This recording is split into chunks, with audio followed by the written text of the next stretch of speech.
Hello and welcome to Lord Fenton Gaming plays Baldur's Gate. I'm your host Lord Fenton, and today's special edition we're going to do is remember the games we love over the years. Today is the 20th anniversary of Baldur's Gate. Now this one has a personal feel for me because this series is like my all-time favorite series. First of all, it's a Dungeon & Dragon game, which is really nice. Second, I just love the classes, the story, the action overall. It was very good, I mean, real good. 20 years ago today, well, this game changed my life, and it probably changed many others' lives too. After the abundance from the 80s of computer role-playing games and the DOS games, then it started to go slow down. Computer role-playing games, I was like going, where's my fix? Where's my fix, right?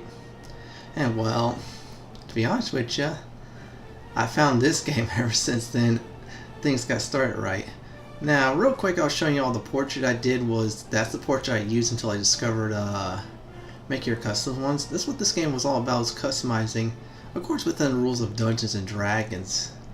Now, back in the day too, the Paladin, that's why I played as, because I felt like I want to be the hero, right?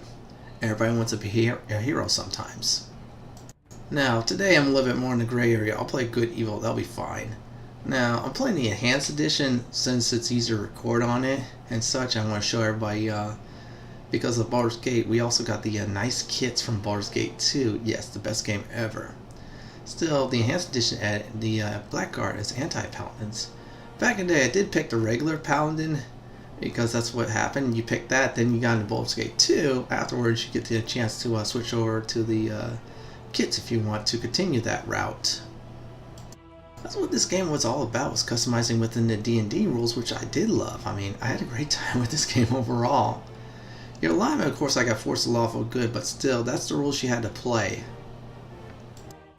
This game in the day did make you think about stats too, and abilities, and what should you put in, what should you not put in, what should you take away, what should you add, and such. You also had to remember what class you are too. So if you're more melee oriented, you should get strength. Now, if you're a wizard, you should be getting intelligence, and if you're like a cleric or druid, wisdom. Still, it made you think, this game, which I love that big time. That's why I always love doing these builds on my YouTube channel. I'm trying to get the perfect roll, but back in the day, I used to sell for 17, 18 strength, 16 dexterity and constitution, and then just let the rest roll. So I'm just going to speed up this rolling, and here we go.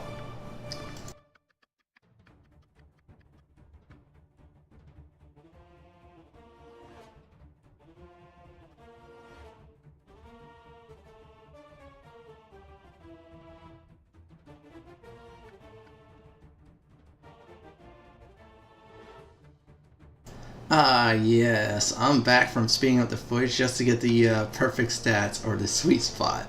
Yes, I used to spend a lot of hours in this game, believe it or not, just trying to get the stats. Most of I spent when I kept on replaying for giggles and other classes was 2 hours. It was on a nice thief mage combo, you know what I mean? I was like, oh come on, I want those stats. Which I was doing legit, of course. It was not the Enhanced Edition, it was the regular edition. Now, back in the day, I didn't discover anything about the two-handed sword being the Holy Avenger. I used to think the longsword was. I was great about that too, because you could do good with a longsword too in this game. You just pick any weapons you want, and specialize in that. Now, paladins can only get 2, while your fighters, they can max out on 1 tree big time. Now, I just did the sword just to give everybody an idea of two-handed sword, of course, the Holy Avenger later on. I'll briefly talk about appearance. Back in the day, you had to get whatever appearance you want. You could also change their face color and stuff too. And if you didn't have anything else like drows and stuff, well, you could change that color too. So, the voice, let me explain some history about that. The Streetwise guy, well, to be honest with you, it didn't make it to Baldur's Gate 2. This was exclusive to it. Now, I don't know if he comes back for that due to licensing and whatever not, but still, it was fun to have that character. The Enhanced Edition adds some nice voices, and then the Siege of Dragonsphere adds some great ones. One from David Warner, and the other one from the guy who voiced Winnie the Pooh. Yeah, let's go Winnie the Pooh. I want my paladin to sound like Winnie the Pooh, which will make it more fun. Yeah, this game gave you a lot of good imagination and stuff. It makes you really want to play that class because the story was so good. It kept you going. The dungeons were great. There's a few like dud dungeons, but most of them were great and fun. The action was there, and it did feel like it was a tabletop game. I had a blast doing and such. So I'm going to do is I'm going to let this part of the footage roll. Here we go.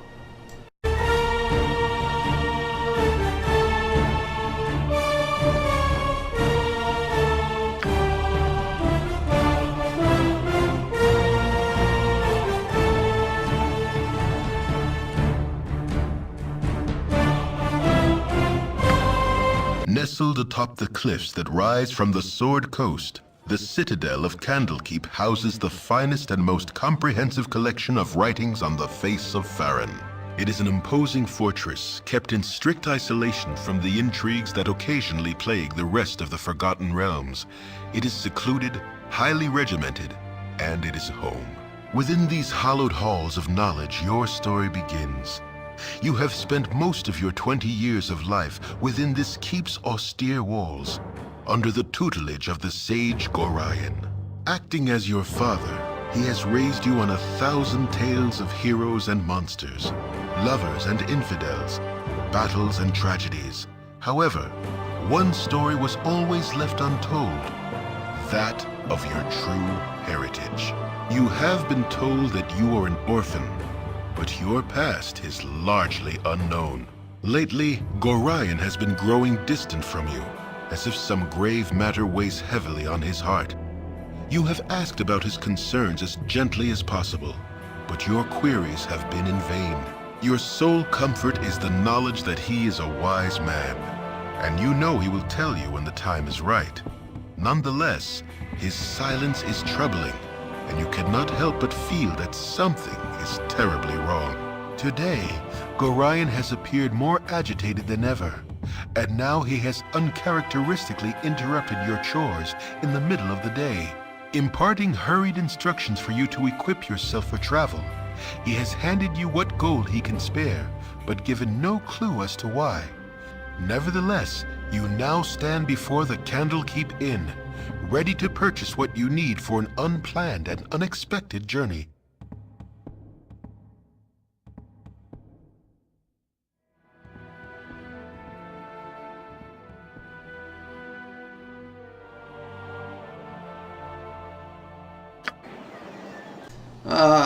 Good old Candlekeep.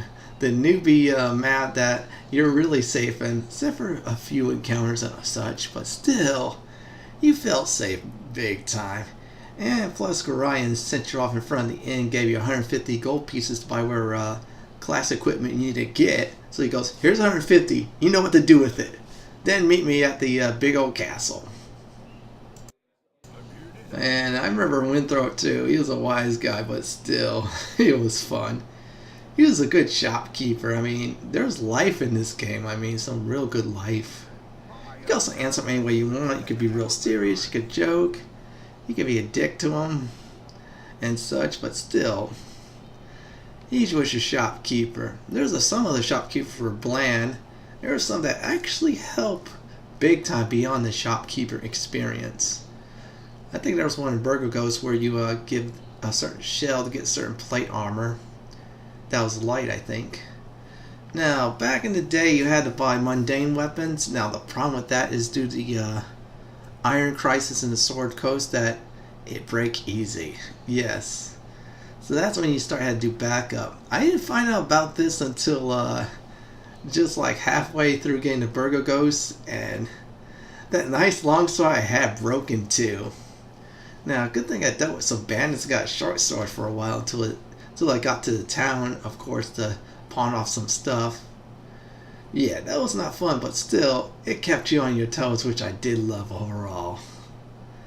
And this was the shop system too. You can also steal if you want to, but you can't steal here in Candlekeep, because you do any thievery crime, they take all your money and such. And they donate it to the local library, so yeah, don't steal if you're a rogue. The inventory system was real nice too, and it was real easy. All you had to do is drag an item in certain slots or on the paper doll and equip it. Now, back in the day, I just had a longsword, a nice large shield, same studded armor, and I was way to go, ready to go and such. Well, it didn't work for me long, as I told you before. Now, real quick, the quests, they're very good, most of them. They were real fun too. The scroll one was really great. I'll be honest with you, I had a good time with that too. Oh, I remember her too. She was a little bit absent-minded and such, but you had to get her book somehow from the cows, which is like a chain quest.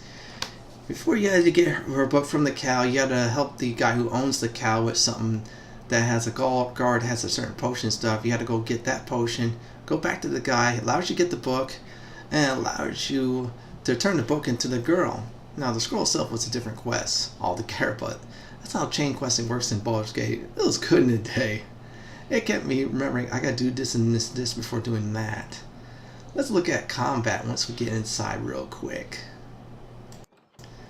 Let's see what kind of danger we could get ourselves into. Oh, it's just one guy. Oh, rogue. Okay, when he says I have a blade with your name on it, yeah, that's not a good sign. He's not friendly at all. Back in the day, also, you could also pause and think about your actions before you commit to him. Also, you could also do, when you hit the action going, you should quickly hit pause and say, okay, that might not be a good idea. Ice spell against an ice creature and such. Well, he went down with one hit. What's great about the game too is they can also show you rolls too. If you're like a really Dungeon Dragon fanatic, you could go, oh man, that is great, I rolled a 20 and such, which was great. Fun days where you're rolling 20s, you're like seeing chunks everywhere. Yes, creatures chunk when you roll a 20 and you kill them with a 20. So in final, I had a great time all those years playing Baldur's Gate. I kept on playing it on and off after the initial beating the game and such. I mean, it's a true classic. I mean, this revived the computer RPG market and brought together some other games like Dragon Age and etc. That's all the time we have for today's video. This is Lord Fenton signing off. Please like, comment, and subscribe to my channel. Laters everybody, and thanks for watching.